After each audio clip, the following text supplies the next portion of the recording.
Hi everyone, it's Andy from Hobby Headquarters, and I've got an exciting new, giant, brand new kit from Tamiya to share with you guys. This is the 1/16 scale Centurian Mark III with full option RC unit inside of it here. So this is a soon to be released kit. This is brand new. It was just announced not too long ago at all.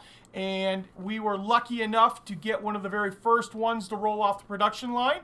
And today, I'm going to share with you the inside parts. We're not going to build it right now. It is going to get put into the queue. I'm going to work on it simultaneously while I work on the giant diorama that I'm doing. I didn't expect this one to show up right here, or I would have cleared a little bit more space, but we got to work on this one at the same time. It's just too cool not to. So this is a full light, sound, everything type RC unit.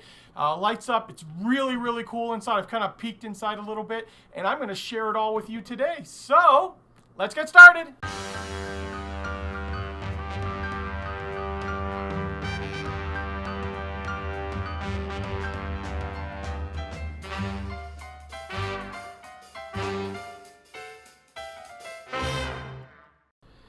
Okay, so here is the box, and I'm just going to go over a few things about the kit before we tear into it. This is a full option kit from Tamiya. So with that, you get full control of the vehicle. You have forward, reverse, full range of turns, pivots, turret rotation, gun elevation, plus there is recoil on the gun and vehicle kickback when you I'm going to say pretend to fire it, because obviously nothing actually comes out of the barrel. But when you do the firing mode, the gun recoils and the whole vehicle kicks back like a real tank would. And for durability, we have a metal chassis. The drive sprockets are metal. And there's also a Horstman suspension system, which I'm going to have to plead ignorant and don't know what that is. But I guess I'll find out very, very soon. And the other cool thing, these have the pre-assembled resin tracks. So the tracks are fully assembled for you and ready to go. And of course, it has the control unit inside, the electronics package that does all of this stuff on a standard Tamiya 4-channel radio. I should say it doesn't have to probably be Tamiya, but that is the one that I have for this particular build. So that is the one we're going to use on it. So let's take a look inside now. So let's pull the box off top here, and right off you see that the thing is packed very, very well. And what I'm going to do now is I'm going to open up all of these packages, and that way I can show you all of the individual parts. Okay, here we are. Here is our metal chassis, the first part we're going to look at. And as you can see, it already has all of the drill out spots and the perforation in the metal to make assembly a lot easier. And it's a good sized vehicle right here. The tank itself in real life is pretty large, so as you can imagine, this chassis is too, but very lightweight. And also looking at metal parts right now, we're going to look at this almost like a baseball bat of a piece of aluminum here. This is our metal barrel. Obviously it's completely hollowed out because it has to have the red light that goes inside here for the firing. But as you can see here, we've got our metal barrel. We also, I'm going to leave these in here. These are sides of the metal pieces that for the tops of the fenders, but just two basic pieces of metal there.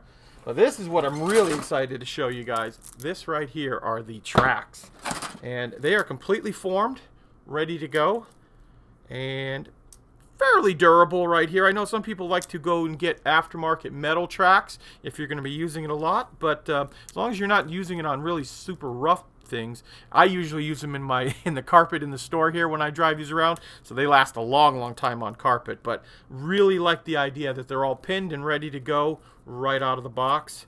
And we'll just roll those back up. And completed too. They're not, I didn't even have to put one of the pins in here to make it a circle on it. So obviously 2 sets of track. Moving on, we have part of the turret. I wanted to get in there and show you the texturing that they created on this. And like the casting marks right here. And that is all the way around on this piece. We also have, this is the, and when I say plastic, remember it's the ABS, but the plastic part of the fenders. See what's underneath there. Those are ready to go. And some of the other little things like exhaust. We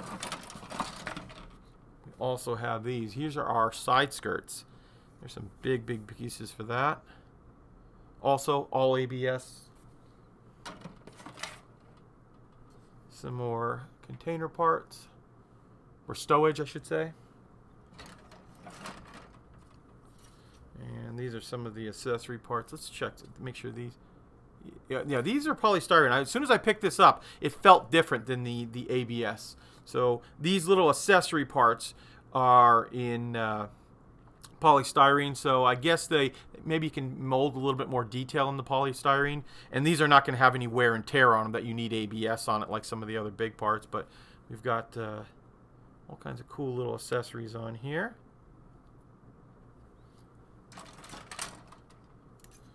Here we are with the, this is ABS also.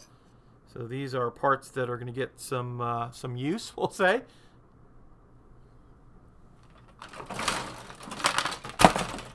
Here is the side of the turret. Also has that beautiful texturing on it all the way around. Or the mantlet. The mantlet also has the texturing on it. And here's the other side of the turret as well.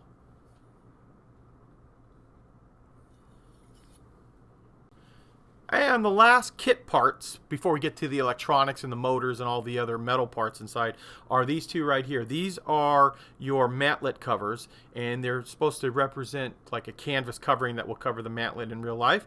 And as you can see here, they're made out of a soft, flexible plastic, and you get two different types. Not quite sure why the difference is on this one right here. I mean, I would assume that this one would make it move up and down regardless if it's attached to the mantlet anyway, but I guess we'll find out in a little bit there. So I've showed you all the plastic parts that, you know, to make the actual vehicle look like what it's supposed to be. Now I'm going to show you all the electronic parts and the metal parts. So this box right here, this box I think weighs about 10 pounds, and I'm just literally going to dump out everything that's inside here. So right off, we've got our two big motors that are going to drive the tank. We've got our big speaker, because this will make all of the sounds that the real tank does. And if I know Tamiya, which I've always seen, they always go and record the real thing to have real authenticity for your vehicle. Inside here, and I'm not going to open up any of these bags, and it's just like the last time I built some of these RC, there are a million little parts inside here. Each one of the bags is labeled clearly, so we have our C bag, our A bag, and I'm sure we've got B somewhere right over here. And the reason you want to keep all these separately is as you build the tank, it's going to call out, hey, we're going to be working on nothing but A for the first like couple hours, and that's why you don't mess up all the parts. And I just have this big parts bin that's easy to lay them all out and keep them from getting confused, because there are so many different screws inside these that if you were just to mix them all together, it'd be a nightmare trying to find out which one's which. So 3 big parts bags for the first couple of steps. We've got the D parts bag, which looks like it's got the tow cables on it, some of the springs inside, and then lots and lots of screws. I'm sorry if it's a little reflective on that from the plastic, and then there'll be a tool kit inside. So we have our thread lock, our grease, and one of these tighteners right here, the little wrench for it there, and some Allen wrenches as well too. And I think I got about 20 of these laying around the store. And you get a big set of decals.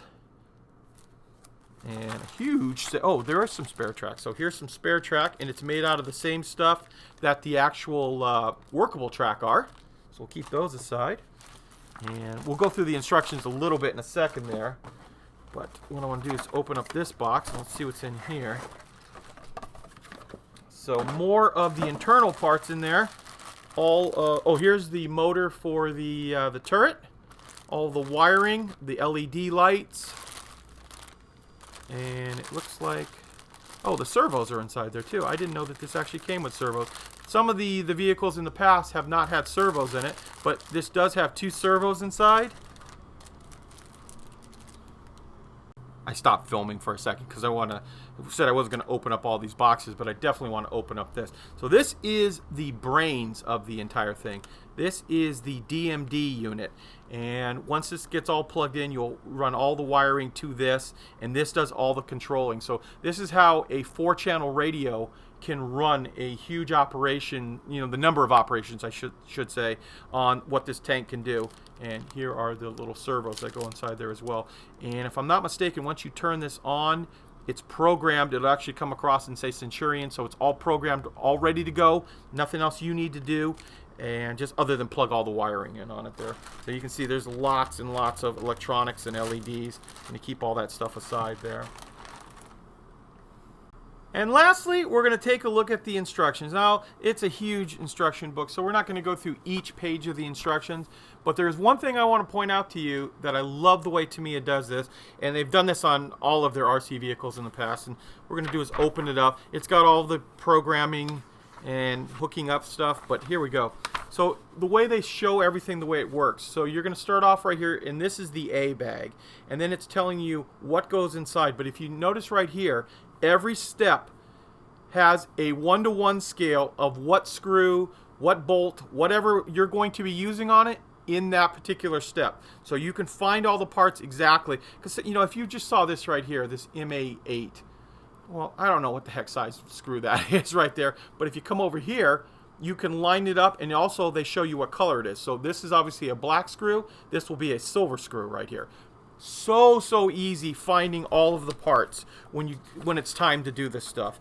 And as we go through here, you'll just see each one of the steps, like up in here, the lock nut. There it is, and it'll say thin. So they really go out of their way to make sure that you get all the right parts and you don't end up screwing it up. You can see all the different gearing and stuff just like that. Makes it very simple to put together. Time consuming because there's a lot of parts on that, but very helpful. And then you also will get the full operations manual, which will show you tank operations, how to control it with your RC unit. I like the way the back on this too. I just noticed when I was looking at this. This is going to be really easy to get at because there's such a wide engine deck on the back of this vehicle that you'll be able to pop that open. Your batteries and all your connections and your electronics are all right inside there, so easy access to all of that stuff. And the operations manual is in multiple different languages, so it's actually not that bad. I know it looks like, oh wow, there's a lot of stuff to learn, but I think it's like in 8 different languages in here, so not too bad. And finally, the last little sheet in here is the history of the vehicle. Now, this is in Japanese right here, but on the back, it's in other languages. But the main thing you're going to get out of this is the color chart here on what colors they want you to paint everything inside. And pretty much basic, just dark green and a little bit of khaki for the mantlet cover here. So easy to paint on it. Well, there you go, guys. There is a look inside this beast of a kit here. I am going to, obviously I am building this right here. I like building the RC tanks quite a bit. I'm going to look into the possibility, if it's not too much conversion, to maybe turn this into an early Israeli Centurion Mark III. I believe they use the Mark IIIs, the Israelis, and it might be a little bit different paint job to do it in desert rather than just all green like this. Now, obviously, if you watch my channel at all, you know that I've also started another giant project, the factory, and I actually have a video that's going to arrive to you guys in the next day or two after this one of the first building going together and about how to paint the brick, things like that on it. So I'm going to probably wait a couple of days before I start this. I want to do a little bit more work on the big diorama. That it's not going to be done by any means, the diorama. That's still a long process, but this is the one that we're going to try to fit in between in there. I'll start working on projects because I can't wait to drive this thing around the store like I do all the other ones there. This time, there's no windshield for me to crack like I did on the big Volvo wrecker. But if you haven't seen that video, go ahead and watch it. The first time I put that brand new RC car down, drove it right into a rack and cracked the windshield on it. And it's still sitting up there right now with a cracked windshield. I do have to get a new one of those, actually. So there you go, guys. I hope you enjoyed this. Tell me, what do you think? Do you think we should try to turn this into Israeli? Or if you know what the difference is, what we need to turn it into an Israeli Centurion, go ahead and leave a comment down below. And also, what other Tamiya 16 scale RC tank would you guys like to see in the future? There's lots of other tanks out there, and there's a few on my list, but I want to hear from you guys as well. Which one you think would be a great one to come out after the Centurion here? So there you go. I want to take this opportunity to thank you as always for watching, and please stay tuned because we have many more videos coming.